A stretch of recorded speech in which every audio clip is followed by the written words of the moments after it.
Cher frère Matmati, salam alaikum. J'espère que tu vas bien. Donc, je suis revenu te voir aujourd'hui pour qu'on puisse parler de deux ouvrages de Tariq Ramadan sur lesquels j'aimerais que tu me donnes tes commentaires. C'est pas les mêmes que je dis. Non, c'est pas les mêmes. Il y a beaucoup d'ouvrages. Donc, il s'agit de Musulmans d'Occident, construire et contribuer aux éditions Tawhid. Donc Tariq Ramadan, aux éditions Tawhid, Musulmans d'Occident, construire et contribuer. Et Jihad, violence, guerre et paix. Également aux éditions Tawhid. Alors Tariq Ramadan, édition Tawhid, Jihad, violence, guerre et paix en islam. En islam. En islam. Donc, je vais te lire des passages et tu me donneras tes commentaires. Inch'Allah. Inch'Allah. Page 7. Nous sommes en Occident pour y rester. Mieux, nous sommes en Occident chez nous. Donc, أعوذ بالله من الشيطان الرجيم بسم الله الرحمن الرحيم والصلاة والسلام على سيدنا محمد وعلى آله وأصحابه وأجمعين والسلام عليكم ورحمة الله وبركاته. Salam à nos frères et sœurs et de bonsoir aux éventuellement non-musulmans qui nous écouteraient. Salam alaikum wa rahmatullahi wa barakatuh, très chers frères. Donc, si tu peux répéter. Donc, nous sommes en Occident pour y rester. Mieux, nous sommes en Occident chez nous. D'accord. Donc, nous, c'est qui nous quand il dit nous? Je pense qu'il parle des musulmans. Donc, il parle au nom de tous les musulmans. Voilà. Je ne sais pas si tous les musulmans pensent qu'ils sont chez eux.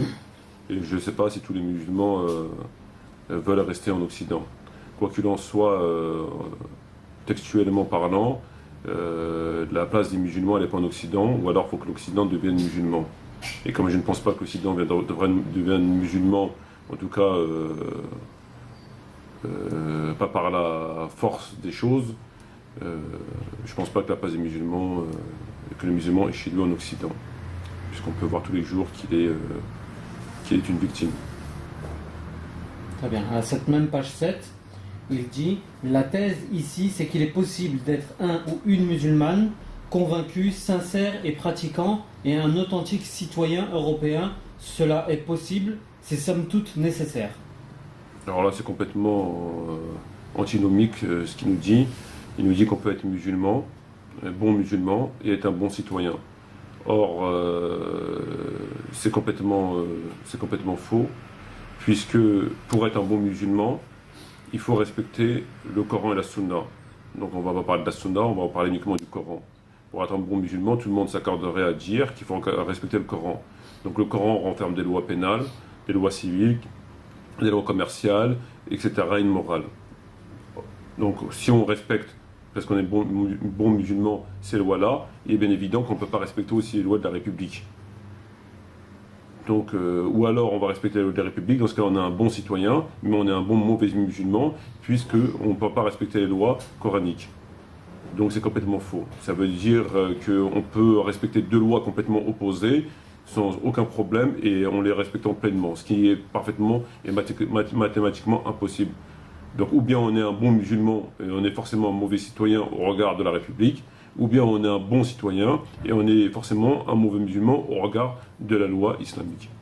Cependant, il y a certaines lois qui se rejoignent, que ce soit occidentales. Il y a des lois qui se rejoignent, il y a des lois qui se rejoignent sur le fait que l'islam condamne le vol, mais que la loi française ou que la loi européenne condamne aussi le vol, mais on n'a pas la même conception du vol. Ce qui est considéré comme vol en islam ne l'est pas forcément dans la loi française, et réciproquement. Donc il y a des choses qui se rejoignent dans les titres, si j'ose ainsi m'exprimer. Néanmoins, ils divergent sur la procédure, la condamnation, et un certain nombre de choses qui les opposent complètement.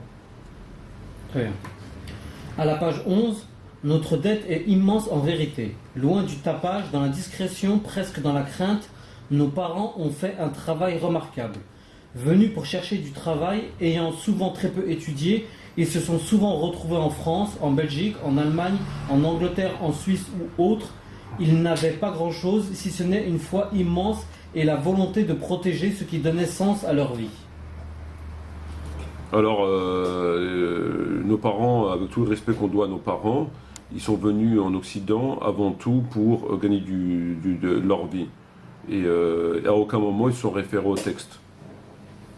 Il est bien évident que si un tant soit peu ils auront regardé ce que dit l'islam par rapport à ça, ils ne seront jamais venus. Donc avant tout, ils sont venus pour travailler, pour gagner de leur vie. Chose qui n'a absolument aucun rapport avec la foi, et à plus forte raison avec la foi immense dont il nous parle.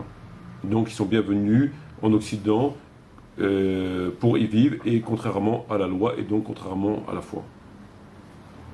Bien.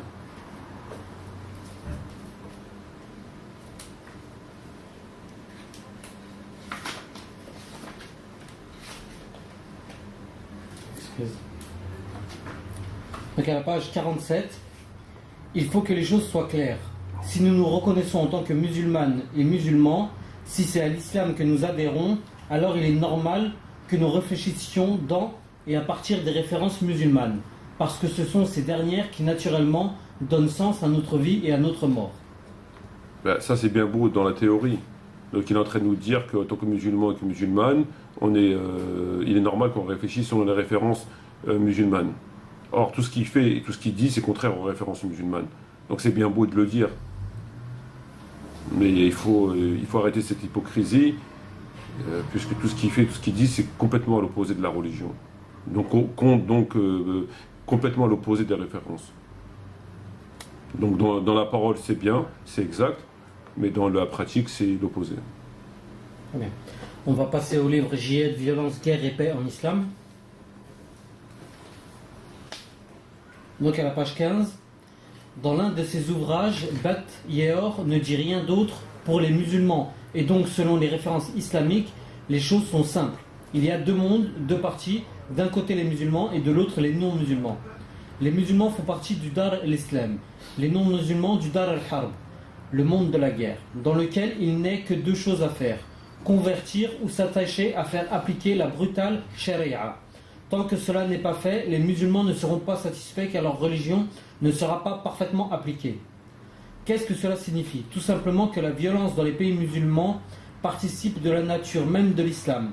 Ce que Bat Yeor laisse entendre à tous ses lecteurs, c'est que l'islam par nature est une religion de conquête qui légitime l'emploi des armes. Et donc il est contre. Je suppose qu'il est contre, puisque... avec Tariq Ramadan, on a l'habitude de ce discours qui constamment il calomnie des gens qui en réalité n'ont fait que dire la vérité. Donc là, Bet Yeor, elle a dit la stricte vérité, et il nous dit que Bet Yeor a tenu un discours, on va dire, islamophobe, alors qu'il il a dit la stricte vérité. Il l'a fait pour le cas de Ben Laden, comme on le verra. Il l'a fait pour le cas de Khomeini, lorsque Khomeini a fait la fatwa sur le livre des versets sataniques. Donc il n'a pas hésité à le calomnier en disant qu'il avait fait la récupération, alors que Khomeini avait fait une fatwa tout à fait conforme au texte.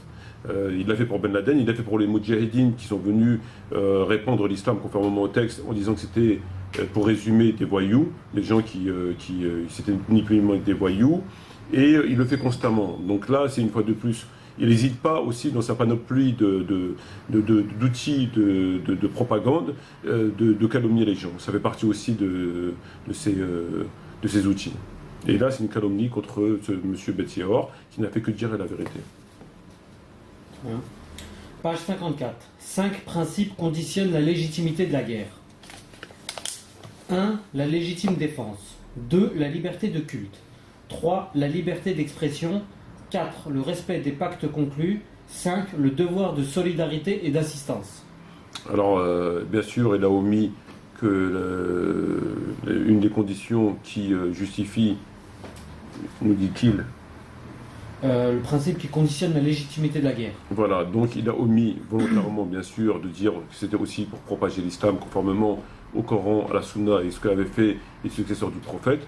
Donc l'islam qui est arrivé jusqu'à Poitiers, ça il l'a exclu volontairement, mais on va quand même reprendre les quelques points qu'il a cités. D'accord.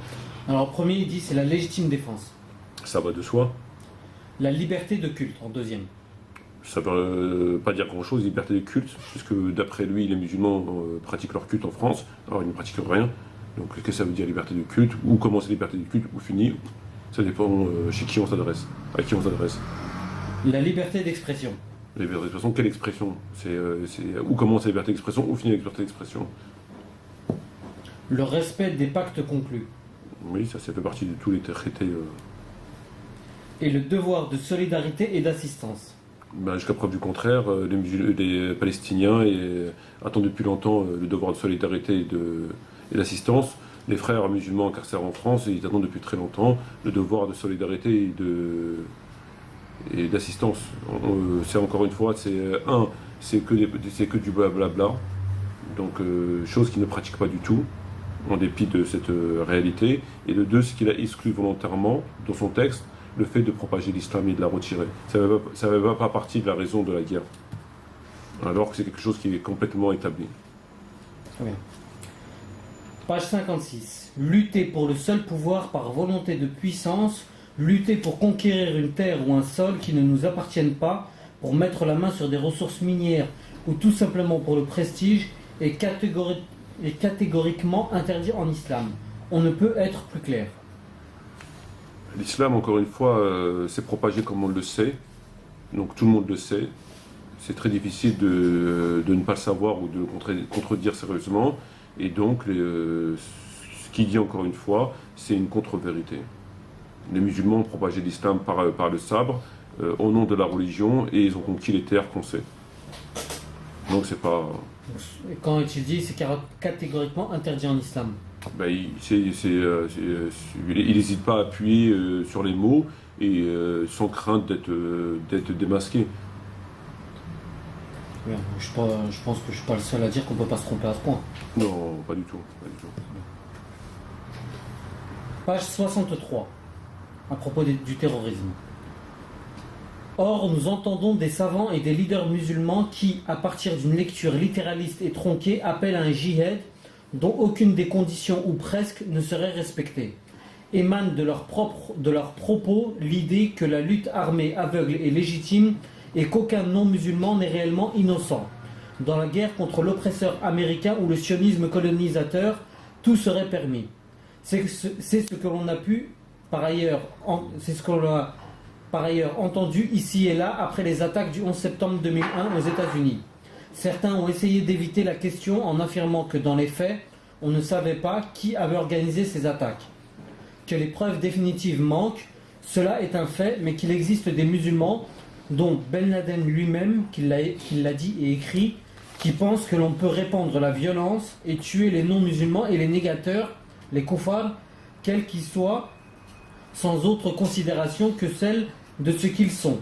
Cela est un fait non moins avéré. Et il faut dire et répéter que ces propos ne respectent pas les principes de l'islam, qu'ils trahissent son enseignement général. Ben, c'est exactement ce que lui fait. Il parle de trahison alors qu'il est une référence en matière de trahison et de mensonge.